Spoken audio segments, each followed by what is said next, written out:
Yeah, it's a base layer of functionality that we think is going to be useful for people who want to make things in the metaverse and who want to get paid. And so we think that the capabilities of the blockchain are a pretty good match for what's needed to make the metaverse work.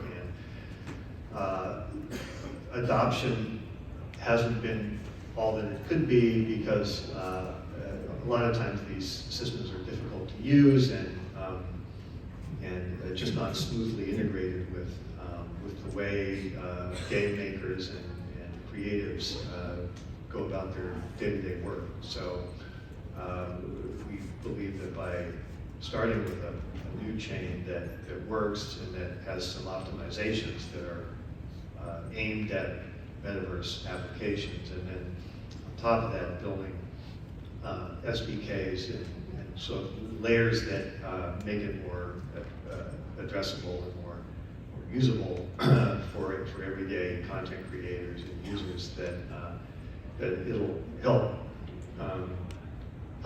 other people build whatever they want to build. When you say base layer, it's kind of like the internet protocol for the internet. So what you're trying to create is kind of the metaverse of metaverses. Is that? Well, it's the rails that you need to handle payment. There's certain things. There's precedents for this elsewhere in the game industry where tools start out being kind of atomized and they do certain things automatically, but then there's other functionality that every game maker has to kind of build from scratch. And so there's a lot of reinventing the wheel that people have to do in that industry. And over time, what makes sense, and there are precedents for this in the industry, what makes sense is to look for those wheels that keep getting reinvented and just do it right the first time and make it available as a service. And so Metaverse as a service is one of the things that we're aiming for. And you yourself, you planning to develop one yourself or build one yourself. Can you give us some idea of how that will look like?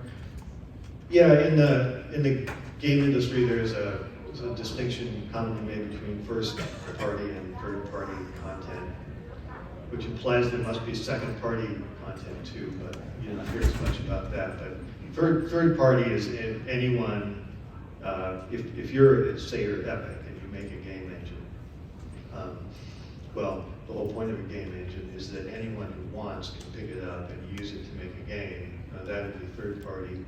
But Epic makes Fortnite. They make an in-house. They make multiple in-house games, which is called first party. And the advantages to having some first party content are that you get to kind of dog food your own product. You've got rapid internal communication between people who are actually using it and running into things that you're fixing, coming up with new ideas or features. So it's dog fooding as well as hopefully being a successful product in its own right. So I've got some ideas that I intend to pursue once this thing gets up on its feet and once we're ready to go. But it's not going to be the metaverse you described in your book. So. Well, the metaverse in the book is a million different things. Right, and so the only way to make that is to, again, give makers what they need to make what they want. The specific thing that I've got in mind for first-party content is sort of based on sequel and prequel material to the novel that has come into existence over the last few years. I've just been kind of digging around with it in my spare time, and I think that the book is written as a book, and it's a book I'm proud of, but it's not necessarily the most natural fit for immediate conversion into an interactive experience. If what you want to do is make an actual interactive experience, it's maybe better to start with something new, can be in the same IP universe, but it's intended from the start to support some kind of interactive experience. Mm.